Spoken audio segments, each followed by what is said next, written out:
Life Diagnostic. Find out how to diagnose your life in this episode of 5 Minutes Closer.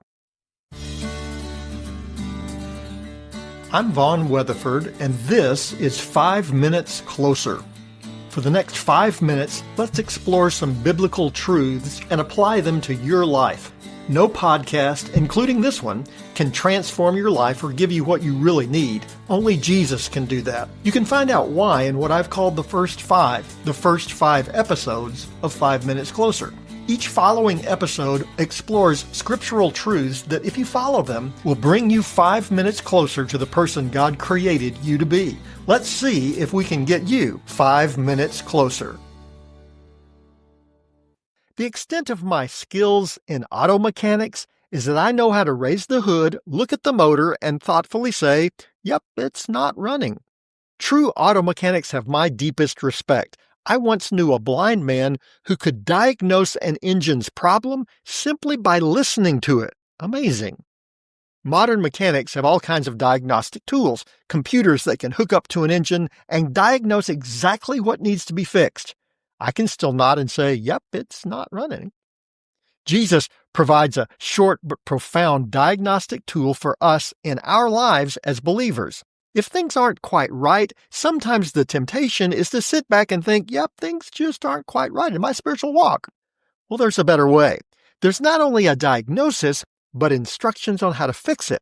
And here it is in what Jesus says in John chapter 14, verse 15. If you love me, you will keep my commandments.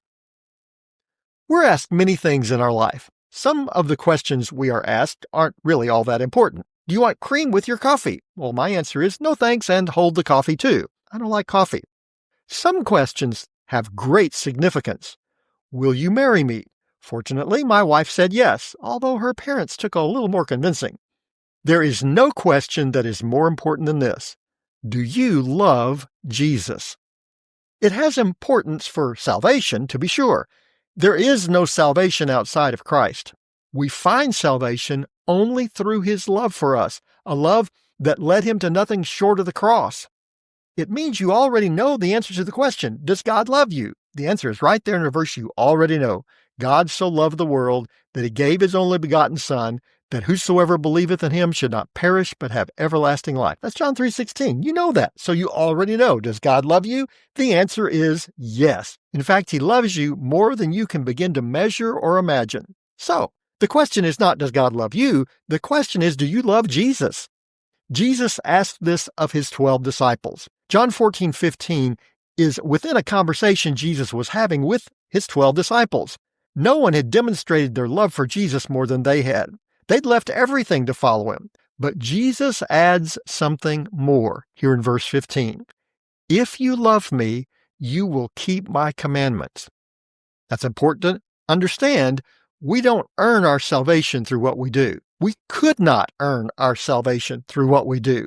Thinking that we could somehow make ourselves presentable to God is like a fruit fly thinking that it can somehow make itself big enough to swallow an elephant. To think we can make ourselves presentable to a righteous, holy, perfect God is ludicrous. Jesus has already accomplished that for us. He paid the price in full on the cross. And when we receive His grace through faith, it's a done deal. But God doesn't just save us for heaven. He saves us to be in a relationship with Him right now.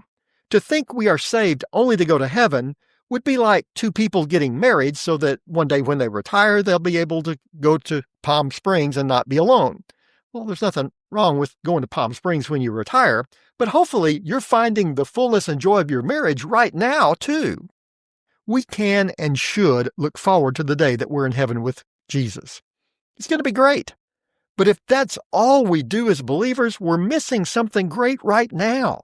Jesus tells His followers, if you love me, you will obey my commands.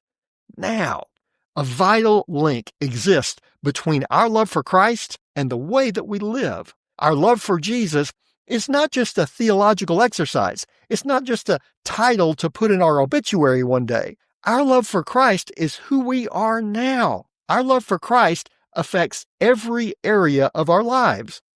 How will your love for Jesus change how you live today? Find out, because now you're 5 minutes closer. My prayer is that these 5 minutes have challenged you, inspired you, and caused you to consider applying God's message for your life from His Word. To find out more, visit our website at 5minutescloser.com. Join me next time to see if we can get you 5 minutes closer.